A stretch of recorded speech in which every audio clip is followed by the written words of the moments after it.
So this is the explanation of valuation of optionally convertible debentures.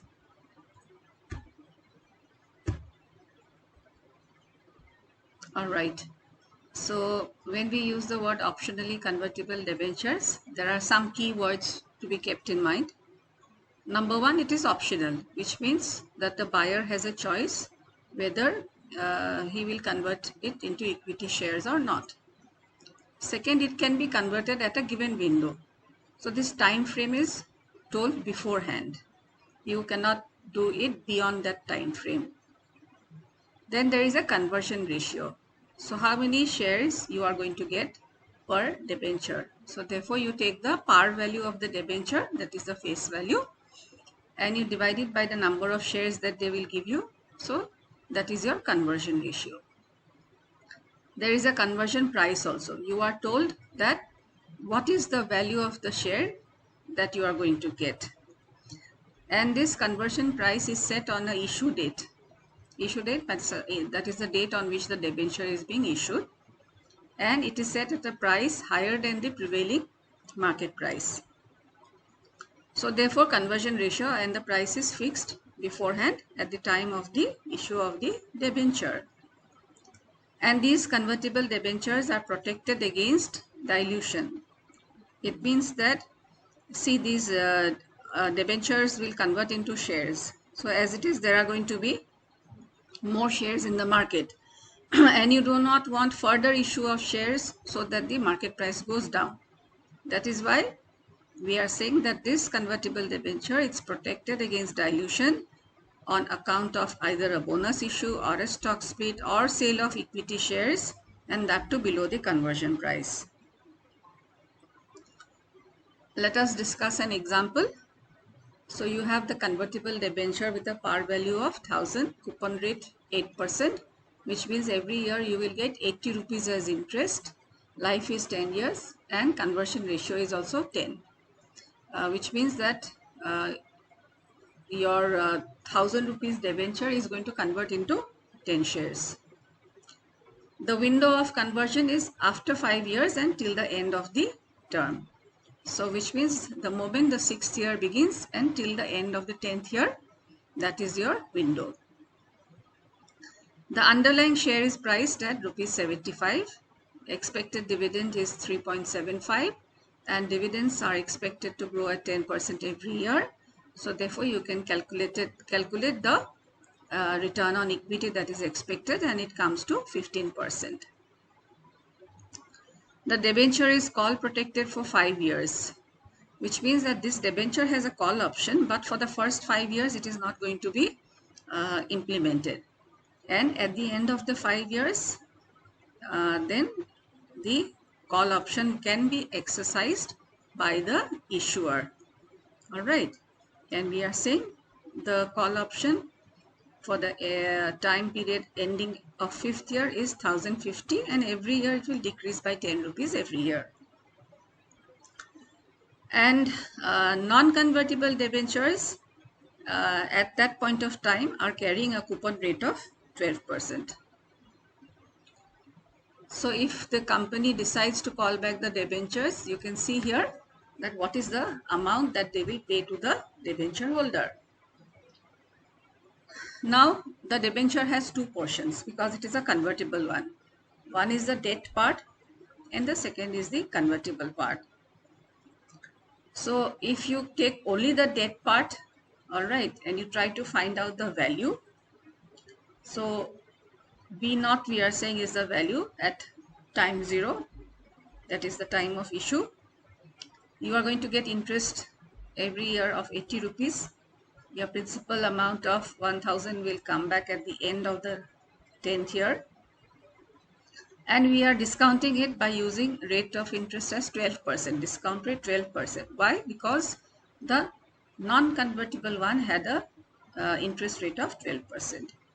So value at B0 is 774. Next year, this time you take the time frame as 9 years because 9 years are left. And then you have B1. In this manner, you can calculate the value till the 10th year. Have a look at the conversion value.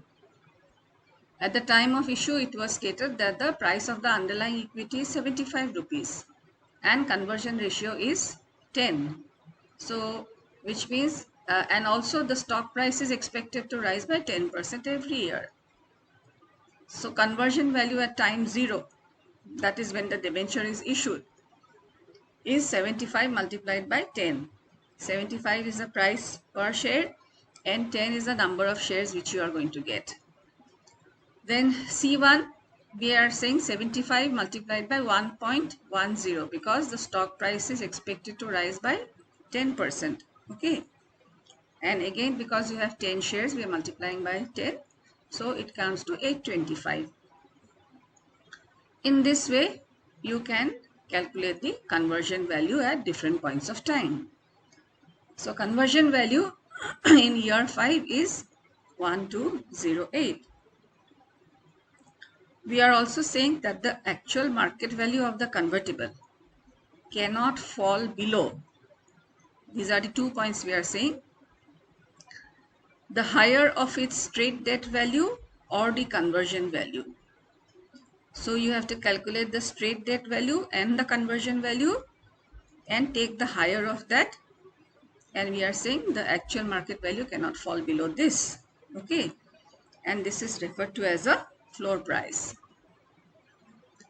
So year wise, you can calculate the straight debt value and the conversion value. Take the higher of that and that becomes your floor price. So we are saying that the market value of the convertible cannot fall below the floor price. And the reasoning is like this. In case the market value is less than the straight debt value, then the investor will buy it as a straight bond. If it is market price is less than the conversion value, then investors will buy it as a convertible bond, convert it into shares and sell it and make a profit. So the market value of the convertible will always be greater than the floor value. Market value will be greater than the straight debt value. Why? Because the conversion option has a value. And when we were calculating the straight debt value, we did not take that option into account. Okay, we just took it to be a non-convertible one and calculated it. So when we take the conversion factor into account, then the value goes up. And market value is also higher than the conversion value because by virtue of holding the debenture, it is equivalent of holding a call option. Call option means the owner has a right to convert it into equity. Okay. So these are the reasons as to why your market value will never fall below the floor value. Now let's try to check the rate of return. If you consider only the first 5 years, all right, the initial investment is 1000. Let's find out the present value of the benefits. So 80 is the interest that you're getting every year. Take the market value of the 5th year, all right, and you convert that. From here, we are going to find out the value of K. That is, we are trying to find out what is the internal rate of return. And it works out to 11.3%. For the straight debenture, we know it is 12%. And even if you solve this kind of an equation, it will come to 12% only. However, the convertible bond is riskier as compared to non-convertible. The only safety part is the interest component on the debt component, which is fixed and assured. But the moment you convert it into equity, then the risk comes in. So we are saying that the capital gain component is risky. Now in our calculation, we found IRR is 11.3%. All right. And this debenture was carrying a coupon rate of 8%. All right. So the interest income is 8%, and which means the balance 3.3 is capital gains. Now, because of this inherent risk, investors would like a higher return. And what is the range of return? Investors want it to be higher than what you will earn from a non-convertible, but less than equal to return on equity. Okay, so this is the range.